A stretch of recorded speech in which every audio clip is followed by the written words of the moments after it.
کہ نبی کریم صلی اللہ علیہ وسلم نے ایک موقع پر صحابہ کرام کے سامنے بنی اسرائیل کے 4 بزرگ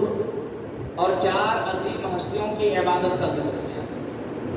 تو جن 4 عظیم ہستیوں کی عبادت کا ذکر کیا گیا ہے ان میں نبیوں کا نام ہے، اور بتایا گیا کہ ان بزرگان دین میں سے ایک حضرت ایوب علیہ السلام، اور دوسرے حضرت زکریا علیہ السلام، اور تیسرے حضرت حزقیل علیہ السلام، اور چوتھے یوشع بن نون علیہ السلام۔ چاہے وہ لے لیں یا یہ روایت لے لیں، دونوں روایتوں کا لب لباب وہ کیا ہے؟ وہ یہ کہ نبی کریم صلی اللہ علیہ وسلم نے جب ان کی عبادتوں کا ذکر کیا تو ذکر کرتے ہوئے فرمایا کہ انہوں نے 1000 مہینے اللہ کی عبادت اس طرح سے کی ہے ان بزرگوں نے کہ 1000 مہینے تک یہ اللہ کی عبادت ہی کرتے رہے، اور آنکھ کے پلکنے کے جھپکنے کے برابر بھی انہوں نے اللہ کی نافرمانی کی۔ 1000 مہینے تک اس طرح سے یہ لوگ عبادت کرتے رہے۔ جب صحابہ کرام نے یہ سنا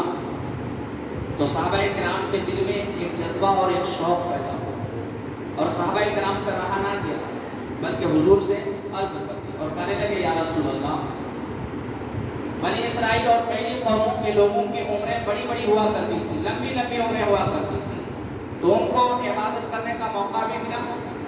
ان کے مقابلے میں ہم لوگوں کی عمر بہت کم ہوتی ہے، اور جو عمر ملتی ہے اس میں کا ایک اکثر حصہ سونے میں گزر جاتا ہے، پھر زرع معاش تلاش کرنے میں گزر جاتا ہے،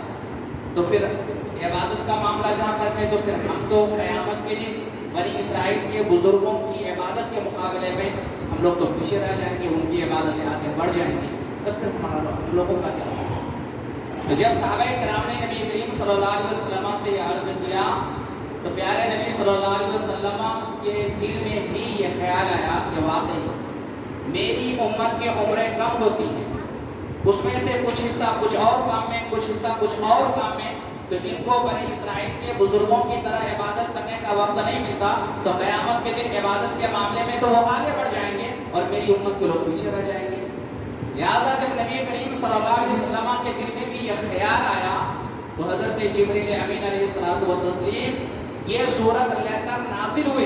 اور نازل ہو کر فرمانے لگے یا رسول اللہ صلی اللہ علیہ وسلم،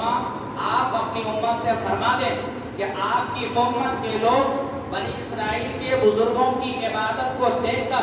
افسوس اور تعجب نہ کریں۔ کیوں؟ اس لیے کہ اگرچہ انہوں نے 1000 مہینے مسلسل عبادتیں کی ہیں، مگر اس کے مقابلے میں اللہ نے آپ کے واسطے سے آپ کی امت کو ایک ایسی رات عطا کی ہے، اور اس رات کا نام ہے لیلۃ القدر، اور اس رات کی فضیلت یہ ہے کہ اس رات میں آپ کی امت کا جو بھی فرد عبادت کرے گا، اللہ اس رات میں عبادت کرنے والے کو 1000 مہینوں کی عبادتوں سے بڑھ کر اجر ثواب عطا کرے گا۔ سبحان اللہ، سبحان اللہ۔ تو یہ اس کا شان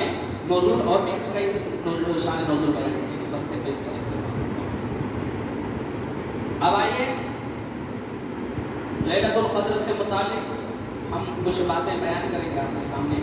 مگر اس سے پہلے میں چاہتا ہوں کہ بخاری شریف کے حوالے سے رمضان اور لیلۃ القدر ان تمام چیزوں پر منحصر کچھ حدیثوں کو بیان کریں۔